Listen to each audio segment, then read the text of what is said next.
Everything that happens above the earth impacts the ground below it, but only the largest marks will stand for centuries to remind us of what has been done. Hiya! I'm Ink, they them pronouns, and welcome to the Nook. This is actually not Dungeon Deck, or at least how things turned out. I don't think I could call it that in earnest. Instead of the usual monster and creature card, this is going to be a place with a story told differently than anything else I've made on this channel. So now with that all out of the way, let's get started.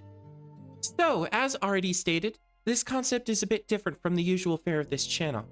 From a stream where Chat and I were exploring a new art style, I got this wild image of gigantic spider legs leaning against a tree with a cavern hidden behind them.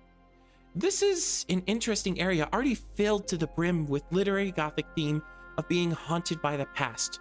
Whatever is going on here, it's based around the fact that a titanic spider was slain and most of its legs served as pillars, leaning against the tree and cavern entrance. So what is the central idea behind this place? Well, first off, I think it's safe to say that this is a dungeon, though a cool entrance alone does not an entire dungeon make. So what was this place before it became a dungeon? Why are there spider legs? Who made this? Well, let's answer these questions by saying that this place is an abandoned holdout from when the world was threatened by titanic beasts and heroes had to slay them to save their homes. And we can already say that this holdout was inhabited by those who lost their homes to said giant spider. All right, this is a strong enough concept to build a dungeon around. Now that we have an idea to build around, let's tell the story of this place. And since we're already off the beaten path of my usual direction, let's go a bit further and have a character within this world talk about the subject of this episode. A researcher stands behind a podium, takes a breath of chilly, chalky air. Slakia's robes weighed heavily upon the snakekin's shoulders as the heating enchantment on the inner lining kicked in. Slakia looked up and spoke to the room. Today would be the day she became an arch historian and maybe even more. She thought, as long as they connected with her tale, she would be able to get both. Millennia ago, the world was much as we see it today. Knights slaying dragons and recovering treasure. The wider world was dangerous, but not scary. Those who ventured outside the settled lands knew what they were getting into. And as students became teachers, those lands grew safer. Nature was dominated, tamed, and domesticated. However, this was not the correct order of the world. Mother Nature was about to remind people of how things really work. Plants grew taller, air became richer, and the animals, they grew so large as to become titans. The legends are vague at how long this process took, but the surviving texts all point to one thing. The Titans destroyed cities who were unaware of their existence.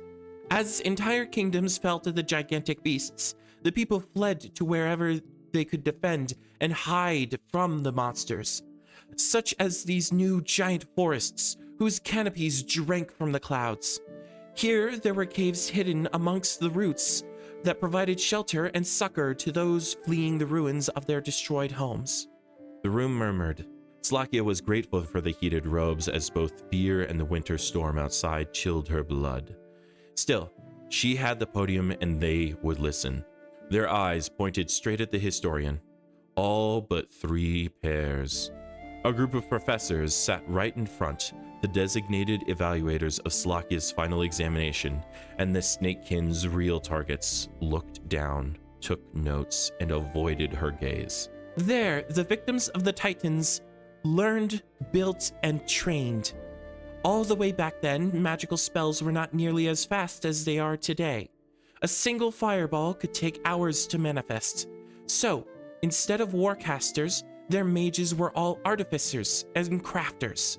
Their enchantments were second to none, even surpassing many of the discoveries made in recent memory. At this, one of the 3 looked up. The arch-engineer of artifice was caught. This meant that even the passive abilities of one of the Rootling's artifacts would not manifest unless one with the correct type and sufficient eternal reservoirs of power handled the item. This is how the adventure expedition found there was magic in the artifacts, but the researchers who investigated afterwards failed to confirm the adventurer's claims. Our esteemed Archknight, however, had the requisite resources to activate many of the artifacts. Another evaluator looked up, flexing and grinning at the others around him. Slakia turned her gaze to the last evaluator, the one she must break if she were to become an arch-historian, and especially if she were to gain permission to go on the next expedition into the Spider Pillar Cave. After an unknown amount of time, the Rootlings began to fight back against the Titans and slay the creatures. That is how the Spider Pillar Cave gained its distinct edifice. The legs came from a Titan spider that was slain nearby. We have not found any other signs of the Titan spider, but one of the members of the expedition recounted seeing a shield seemingly made from a shard of a giant black piece of exoskeleton. With the gathered evidence, I hypothesize that the rest of the corpse of the Titan spider has been turned into further artifacts and may also be found within the holdout. The middle evaluator continued to stare at his notes. The snakekin flicked her tongue in annoyance and continued. As the Titans were slain, the Rootlings took back the ruins of their cities and rebuilt. They left behind their temporary holdouts. It is likely that many of these holdouts are as of yet undiscovered. As far as this one is concerned, the entire place seems complete and well preserved. There is little damage, and it is likely that more expeditions would uncover a great deal of knowledge about the Rootlings, their technology, and training. Slakia turned to the third evaluator, still staring at his notebook. Try again. Most of the current inhabitants are aggressive and will pose a danger to all future expeditions. This is not an empty tomb, but a living ecology. From the adventuring party's observations, there seem to be 3 major factions within the holdout. The first are carnivorous plants, seemingly evolved from the larger flora in the area. The second are oversized invertebrates, mostly arachnids and insects of various types that share a hive mind. These likely evolved from the same group that produced the Titans. And finally, beastfolk humanoids, tribal hunters of a variety of lineages. They are the only ones who the expedition team was able to have any non-violent contact with.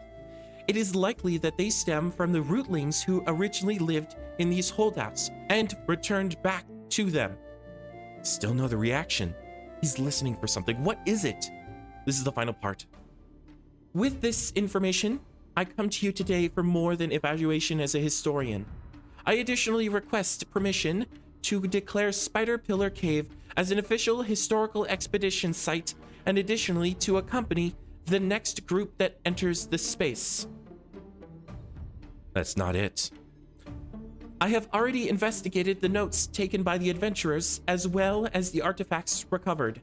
I have an understanding of the general structure of the Rootlings' language and will be able to begin constructing a translation spell, if that is who the beast folk are. Still looking down.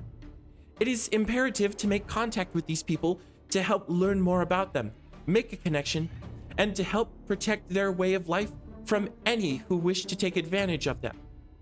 The third evaluator, Slakia's professor, mentor, and grand dean of the history department, looked up to meet her eyes with a wide grin. Slakia continued with a smile of her own spreading across her face.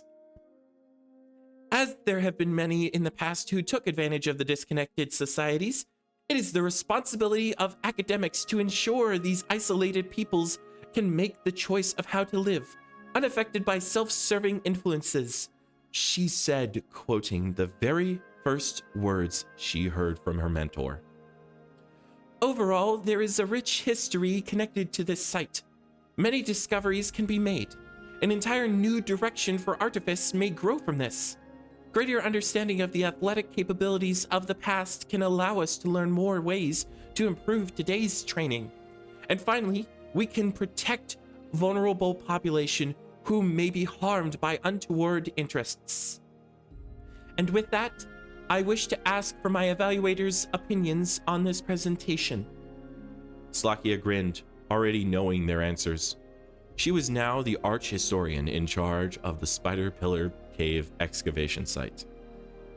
Now, if this dungeon seems cool and y'all want to see more videos like this one, search the ruins of an ancient civilization for the tablets of light and escape through the path labeled with the word subscribe.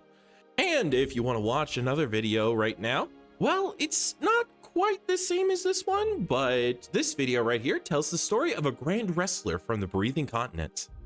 Hope to see you there. And for those of y'all who are sticking around, let's head over to the comments question. If you were to discover an ancient society with technology beyond what we have even today, what would that tech do? And what would you use it for?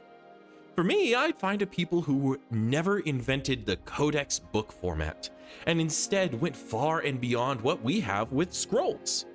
Of course, I would draw and write in those scrolls myself, very selfishly. So let me know what you'd find and do in the comments below. With that, let's bring this video to a close. For those of you with dark skies, good night. And if you have bright days, good morning. Whatever part of the world you're from, I hope you have a lovely morning, afternoon, evening, and night. Goodbye!